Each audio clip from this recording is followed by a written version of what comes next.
이재명 더불어민주당 국회 체포동의안 표결 상황은 세계 톱 뉴스로 타전이 되었습니다. 대한민국 국격이 땅에 떨어지는 아주 망신스러운 사건인데요. 먼저 이러한 사건 뒤에 그 더불어민주당의 내부 상황은 지금 어떻습니까? 예, 지금 언론 보도를 통해서 보면은 이번에 민주당계 의원들을 175명으로 이렇게 분류하다 보면요, 175명 중에서 138표가 그 동의안에 반대했기 때문에 37표의 반란표가 있었던 걸로 이렇게 지금 분석되고 있습니다.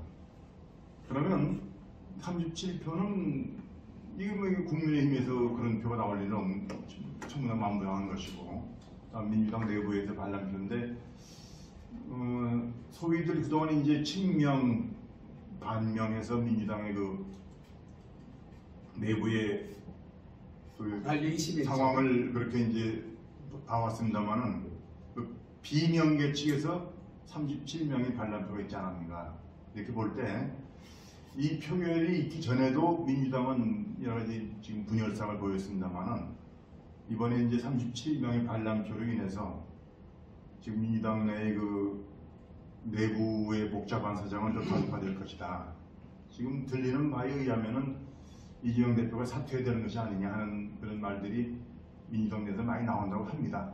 아마 이재명 대표도 이제 버티기가 어렵지 않겠는가 이런 생각이 듭니다. 그리고 또 검찰은 지금 다시 보강해서 범죄 사실 한 두세 개 추가해서 다시 영장 청구를 하겠다. 그때도 과연 지금 수준에 머무르겠느냐, 그때는 반란표가 더 많이 나오지 않겠는가 이렇게 좀 전망을 하는 것 같습니다. 이승구 대변인은 어떻게 보십니까? 제가 보기에는 이재명 대표는 끝까지 버티지 않겠느냐. 왜냐하면 도대체 지금 이재명 대표의 처지에서는 출구가 지금 전혀 보이지 않습니다. 어차피 뭐 좀 심하게 말하면 이왕 죽을 거 끝까지 가보자 하는 그런 심정으로 버티지 않을까, 저는 그렇게 봅니다. 네, 그렇습니다. 지금 한간에는 28명의 반대표를 던진 의원들에 대한 명단이 나오고 있다고 하는데, 국회의 그 질서상 절대 이것이 노출될 수는 없었습니다. 그래서 제 생각에는 막 개딸들이 그들 추측대로 이재명계의 의원들을 명단을 작성해서 공격하기 위한 수단으로 쓰고 있지 않나 그런 생각이 드는군요. 벌써 수박이 색깔이 어떤 사람들이 수박이다 하는 식으로 나오는 걸 보면 아마 개딸들이 이번에 투표를 부결을 한 의원들에 대한 공격이 가해질 것으로 봅니다. 그 어떤 형태로 나타날까요, 아마? 그래서 뭐 비슷한 상황을 상정한다면은 2016년도 우리 그 당시 새누리당이죠. 새누리당 탄핵 사태가 났을 때 그 탄핵안에 찬성한 의원들 명단이 쭉 흘러나왔었어요. 그때도 뭐 속칭이 태극기 부대 그 분들 중심으로 해서 명단이 유포되고 했습니다만은 뭐 정확하게는 알 수가 없는 것이죠. 그러나 대략의 추측은 할 수 있지 않겠는가. 그동안의 그 의원들의 그 언행을 볼 때 아마 개딸들이 집요하게 추적해서 추측성 이런 명단을 내보내지 않겠는가 이렇게 생각되고, 그 과정에서 또 민주당 내부에 여러 복잡한 상황이 노정되면서 결국 이제 지금 이승구 대변인님께서는 이제 이재명이 거의 버틸 것이라고 보셨습니다만은, 글쎄요, 이재명도 이제 어쨌든 정치인이기 때문에 국민 여론을 신경 안 쓸 수 없지 않겠는가, 저는 그렇게 봅니다. 왜냐하면 본인이 불체포특권을 포기하겠다고 공약했었어요. 불체포특권을 내려놓겠다. 그렇죠. 네, 공약했던 사안입니다. 그러면 이재명 대표는 자기가 불체포특권을 내려놓겠다고 국민 앞에 공약도 한 바 있기 때문에 이번에도 언행이 일치하려면은 당당하게 판사 앞에 나가서 자기의 그 실상을 당당히 밝혀서 영장 기각받는 것이 순서입니다. 그런데 저렇게 의원들을 동원해서 방탄용으로 동원해서 구속되지 않으려고 체포되지 않으려고 하는 모습은 추합니다. 이것이 이제 국민 여론이 될 것입니다. 그리고 만약에 영장 기각이 어쨌든 영장이 발부된다, 영장 기각된다 하더라도 국회 동의를 받지 못해서 검찰은 불구속 기소할 수 있습니다. 아마 이재명 대표 이번에 기소되면은 아마 1년간 거의 1년 재판 받을 거예요. 또 재판 기일도 자주 잡을 겁니다. 일주일에 2, 3일씩. 왜냐하면 사건이 워낙 강대한 사건이 되나서 이 사건은 뭐 일주일에 한 번, 2주에 한 번 잡아서는 언제나 재판을 진행할 수가 없는 사건이 보여지기 때문에 자주 재판 기일 잡힐 것이고 그것이 또 언론을 통해 나갈 것이고 그런 재판받는 모습 계속 내보내면서 본인이 제대로 당을 이끌 수 있겠습니까? 또 내년 총선 치를 수 있겠습니까? 맞습니다. 예, 그래서 아마 당 안에서 대표직을 내려놓아라 뭐 이런 엄청난 압박에 시달리지 않겠느냐. 저는 그래서 본인은 뭐 지금 이승구 대변인님 말씀같이 버티고 싶어 하겠죠. 또 가급적 끝까지 버티려고 할 것이고 그러나 결국에는 못 버티지 않겠는가 저는 그렇게 전망을 합니다. 바람직한 말씀을 하셨는데 그렇게 되면 참 좋겠지만 이 사람이 지금까지 한 얘기를 보면은 전부 다 거짓말만 하고 맹세를 해놓고 또 깨고 이런 전력 있는 사람이기 때문에 그래서 저는 비관적으로 보는 겁니다. 오로지 자기만 생각하는 사람이기 때문에 당이나 나라 생각은 조금도 하지 않고 자기 이익만 위해서 살아온 사람이기 때문에 버틸 그런 가능성도 있지 않겠는가 그런 말씀입니다. 네, 그럼 우리 여기에서 이재명 대표가 왜 이렇게까지 나오고 이재명 대표는 어떤 사람인가를 다시 한번 우리 한번 점검을 한번 해보죠.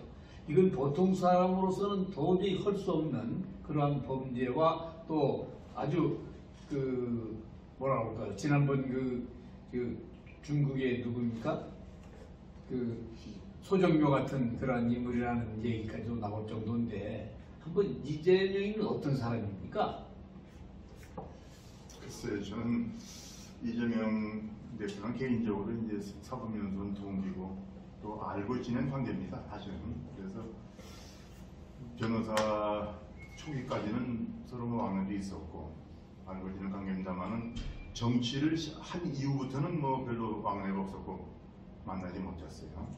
근데 정치한 이후에 여러 가지 이번 선거를 치는 과정에서 보니까 제가 몰랐던 일들도 많이 있었고 이재명 대표라는 사람이 정치를 하면서 많이 변했구나.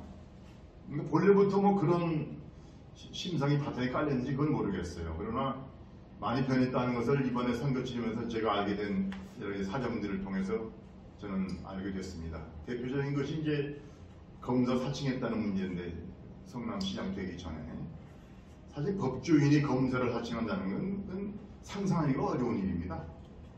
그건 법조인의 마인드와는 전혀 좀 먼 것이죠. 어떻게 저렇게까지 할 수 있는 사람이 법조인인가, 법조인을 할 수 있는가 하는 저는 생각을 했었고요. 그 다음에 성남시에서 그 분당에선가 그 판교 그쪽에서 이재명 대표가 성남시장 할 때 무슨 그건 공연이 있었습니다. 거기 이제 이재명 대표가 축사까지 하는 그런 행사인데 그때 그 공연의 관람객들이 그 환풍구 그 지하에서의 그 올라오는 공기를 빼는 환풍구에 거기 올라가 있다가 그 십수명이 환풍구가 그 무너지면서 그 추락해서 죽는 사고가 있었습니다. 엄청난 사고죠. 정말 어처구니 없는 사고인데 그 사고는 어쨌든 성남시장이 참석한 행사로 인한 사고였기 때문에 이번 이태원 사고보다는 훨씬 더 시장이 책임감을 느껴질 사건이죠. 상위 쪽에 보더라도. 그렇죠. 그렇죠. 그런데 그 당시 경기도에서는 그때 남경필 지사였답니다.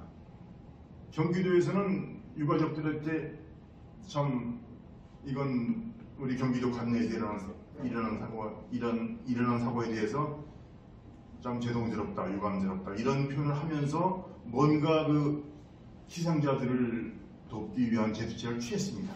또 돕겠다는 이런 또 서명도 했었고 지사가 이재명 지사는 내가 무슨 책임이냐 하면서 한 사건 서명을 안 했답니다. 저는 그걸 보고서 야 이재명 대표가 참 그동안 사람 많이 변했다. 내가 모르는 면이 있었구나. 이런 심성 가지고서 과연 공직을 맡겠다고 나설 수 있겠는가. 공직자의 가장 기본적인 덕목과 자세는 책임감입니다. 그것은 막스 베버가 일찍이 소명으로서의 정치 거기에서 그런 말 했습니다. 책임감, 열정 뭐 이런 것을 정치가의 덕목을 꼽았습니다만은 이런 책임감을 못 느끼는 사람은 공직 맡으면 안 됩니다. 맞죠? 네, 그렇습니다. 그래서 이재명 대표가 참 앞으로 그런 면에 관해서 자기 관리를 엄격하게 하고 책임감을 느끼는 이런 모습 보여주지 않는다면 글쎄 앞으로 국민들께서 얼마나 더 이재명 대표를 차기의 유력한 국가 지도자로 인정할 것인지 저는 굉장히 회의적으로 봅니다. 책임감 하면은 또 뭐 그 전에 그 유명한 여배우 사건도 있고 또 그 형수한테 욕설을 한 사건 이런 걸 보면은 이재명이라는 분은 책임감 이런 거는 애초부터 갖고 있지 않은 그런 분이 아닌가 이런 생각이 들 때도 있습니다. 사실. 그렇죠. 그리고 이 사람은 지금 야당 대표긴 하지만은 초선 의원이에요 지금. 초선 의원이 당 대표를 한다. 이것도 참 좀 이상하고 그런 면에서 어떤 책임감을 느끼는 이런 데에 대해서는 좀 모든 게 자질이 부족한 사람이 아닌가. 애초부터 그런 걸 갖고 있는 사람이다. 저는 이렇게 봅니다. 상임이사 최성환입니다. 그 촬영 중에 듣기가 들어서 죄송한데 이재명 변호사 하면은 자기 조카 아마 조카가 그 살인 사건. 그러니까 그 여자친구의 어머니를 그 살해한 사건을 자기가 변호해서 아마 뭐 사과하는 모습 제가 그 영상 뜰 수도 있습니다. 뜰 수 있는데 그거 보고 놀랐습니다. 이 사람 진짜 침착한 사람이라는 걸 느꼈는데 요번에 학폭 문제 갖고 이슈화 시키는데 이러한 사람이 과연 변호사로서뿐만 아니라 당대표 국회의원으로서의 자격이 있을까 하는 생각이 잠시 들어서 상고상을 말씀드립니다. 얼마 전에 페이스북이랑 공장 자리에서 이제 과거 조카분이 가해자셨던 사건을 어쩔 수 없이 변호하셨다라고 말씀해 주셨었는데 이제 오늘 언론에 그 피해자분의 유족분이 인터뷰를 하신 게 나왔습니다. 그래서 이제 후보님께서 이걸 사건을 데이트 폭력이라고 워딩한 거에 대해서 아쉬움을 표현을 하시고 사과받은 적이 없다 이렇게 말씀하셨는데 이거에 대해서 어떤 입장이신지? 변호사라서 변호했고요. 안타까운 일이지요. 모든 범죄 피해자들은 억울한 것이고 그 점에 대해서 제가 멀다고 할 수도 없는 어쨌든 친척들의 일을 제가 처리할 수밖에 없었는데 그 아쉬움, 그 억울함에 대해서 제가 말씀드린 겁니다. 가슴 아픈 일이고 다시 한번 사과드립니다. 마음 아픈 일이죠. 이재명 대표를 우리가 보면 친척이나 또는 지인들에 대해서 대하는 걸 보면 어떤 그 패륜성을 우리가 느끼고 또는 잔혹성을 느낀다 그런 분들이 많죠. 그래서 이재명 대표는 그 범죄만 해도 뭐 열쇠가락으로 뽑기도 더 힘듭니다만은 그 범죄에서 일어난 그 엄청난 그 액수 이것은 검찰의 액수만 말고도 그 흔히 얘기하는 경찰위원회에서조차 대장동에서만 1조 8천억에 이른다 하는 것을 아마 발표를 했었죠. 그 1조 8천억이라는 것은 아파트를 분양해서 오는 그 이익까지를 다 환산한 것입니다. 그래서 혹자들은 7,800억이 묶였기 때문에 대장동에서 나온 이 검은 비자금은 아직 세상 밖으로 나오지 않았다 그러는데, 저는 그 전에 이미 50억 클럽을 비롯해서 엄청난 액수가 뿌려졌다, 저는 그렇게 봅니다. 이재명 대표와 관련된 이 각종 비리는 그 액수만 갖고는 우리가 가늠할 수 없다. 그 액수 아닌 그러한 검은 돈이 흘러갔다는 정상은 분명합니다. 왜냐하면 50억 클럽으로 해서 대법관이 매수가 됐다는 기사가 나왔고, 또 당내에서 또는 그 경선 과정에서 얼마나 그 돈이 영향을 미쳤을 것인가 하는 것은 아마 국민들이 모두는 거의 다 짐작하고 나머지라 그렇게 생각을 합니다. 그리고 다음에는요, 투표 결과가 10표만 있었어도 가결됐다 하는 그런 정황을 놓고 아쉬워하는 측도 있습니다. 또 소리를 느낀다고 하는 측도 있고요. 이 12표의 그 40표는 어떻게 분석을 하고 또 어떤 영향을 또 앞으로 미칠까요? 글쎄, 결과적으로는 이게 부결됐습니다만은 나타난 수치만 보면은 찬성이 더 많았어요. 한 표도 많았죠. 무효기권표로 인해서 결국 재설구원의 과반수를 득표하지 못했다. 뭐 그런 이유로 이제 결국은 부결됐습니다만은 정치적으로는 이것은 체포동의안이 통과된 거 다를 바 없다. 저는 그래 봅니다. 그렇죠. 치명상이죠, 정치. 그렇습니다. 지금 왜냐하면 압도적으로 부결된 걸로 민주당은 이번에 이렇게 자신했거든요. 그런데 실제 표에서는 오히려 찬성이 한 표 더 많았던 이 결과는 이재명 대표로서는 아주 뼈아픈 대목이죠. 그리고 자기들 당내에서 반란표가 한 37표 정도 나왔다는 것 자체도 앞으로 이재명 대표가 좀 직면할 문제가 험난하겠다, 이것을 충분히 예상할 수 있는 상황이라고 봅니다.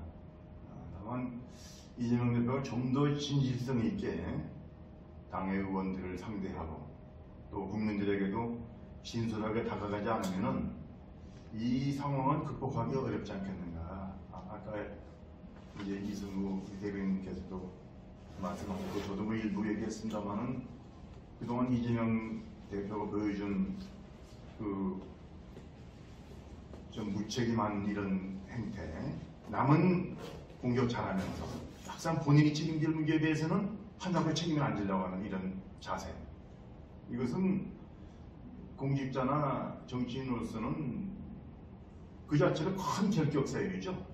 아주 흠이 될 수밖에 없는 사유입니다.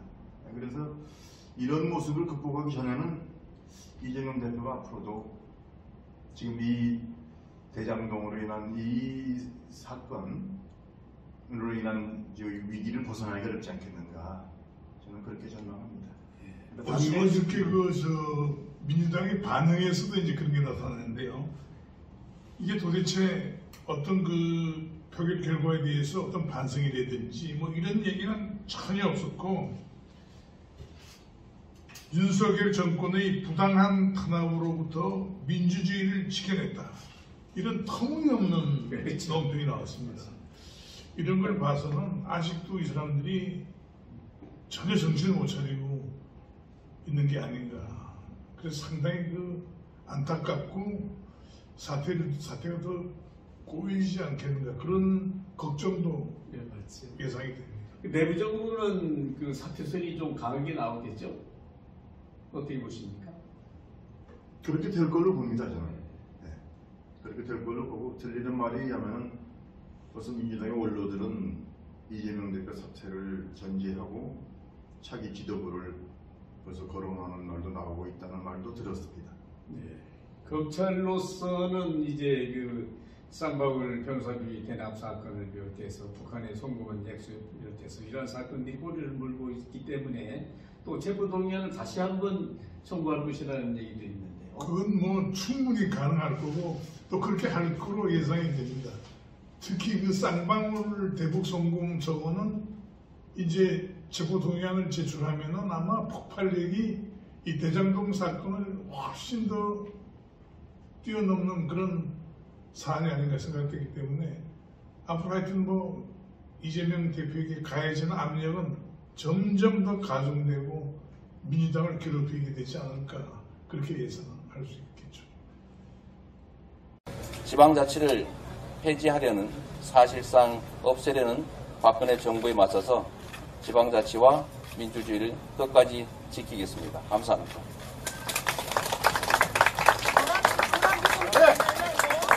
뭐라고요? 우리 어머니 자식이 죽어도 그러실 겁니까? 자, 내 자식과 남의 자식이 왜 틀립니까? 같은 사람입니다. 우리 어머니 같은 사람들이 나라를 망치는 거예요. 어떻게 사람이 죽었는데 저런 소리를 합니까? 본인의 자식이 그 일을 당하는 날이 있을 겁니다. 자, 혹시 질문이 있으면 제가 답을 드리도록 하겠습니다. 뒤에서 그러시면 헷갈리죠. 네, 감사합니다. 혹시 질문이 있으신가요?